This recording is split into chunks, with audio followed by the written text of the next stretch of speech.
I'm making the most tender, velvety, and soft white cake. I developed this recipe because brides always ask for a white cake, but white cakes are usually made with vegetable shortening and have no or little flavor.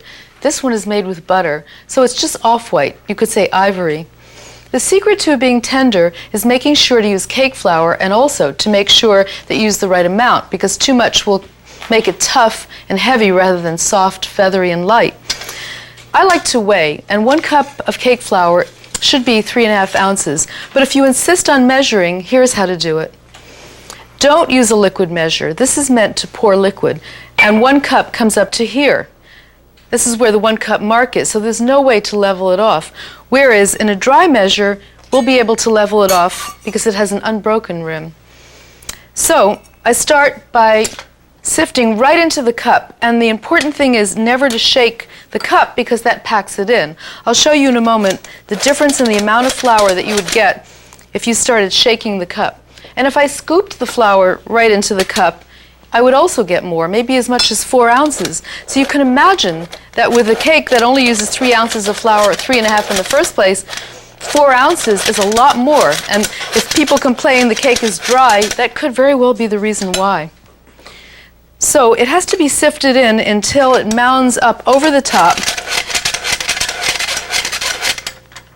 And then take your metal spatula or knife and just go right across it. And if you miss a little spot, very lightly sift it onto it and level it off again. And let's see what we get. Of course, weighing is going to be 100% accurate. This will be close. 3.6, so that's just a tiny bit over. Maybe it's from having added that little bit extra, but this is a lot closer than 4 ounces. Now watch what happens. When I sift it into the cup, or if I scoop it into the cup. See, now I'm doing it lightly. And so many people have a tendency to either shake it like that to level it off, see how it's just sinking in, so you're getting more and more and more flour, or worse yet, tapping it and thinking, oh, I don't have enough, better put more in. Let's see what we have here without adding more even. But I guarantee it'll be more than 3½ ounces. See, 4¼ ounces, so it's a huge difference. If you insist on measuring, do it by sifting in and leveling off, and never touch that cup or tap it. But of course, weighing is the preferred method. Now let's get started on the batter. This batter uses egg whites as its liquid and some milk. The combination is what provides the liquid. So first thing that goes in the bowl is the egg whites, and then I have a cup of milk. I'm going to use 1/4 of it approximately for the egg whites, and then the rest is going to go in with the dry ingredients and butter.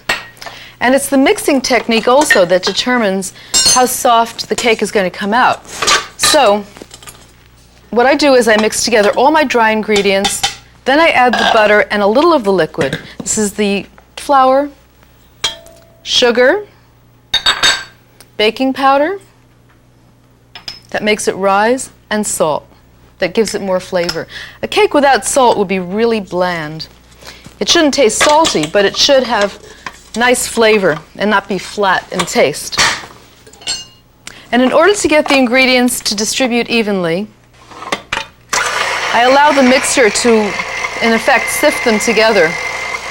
And as soon as it looks like it's mixed a little bit, I can add the butter and the rest of the milk, which is 3/4 cup. Now what happens here is that the butter is going to coat the flour, and it's going to keep it from absorbing the liquid, so it goes to the sugar instead. And that way you have a nice moist cake, but you never develop the gluten or the protein. And you know, in bread, that's what you want to develop, to have the structure, because you want it to be chewy. But you don't want a chewy cake, you want it to be soft. And this is how the secret to keeping it soft is by doing a little bit of the liquid and all of the fat, the butter, right from the beginning, and letting it beat for 1½ minutes. So that starts mixing it and it protects the flour from getting tough. I always start on slow because otherwise the flour leaps out of the bowl. And then I bring it to medium. For 1.5 minutes with a handheld mixer, I'd probably do it for 3 minutes. But you'll see, just till the batter looks really smooth.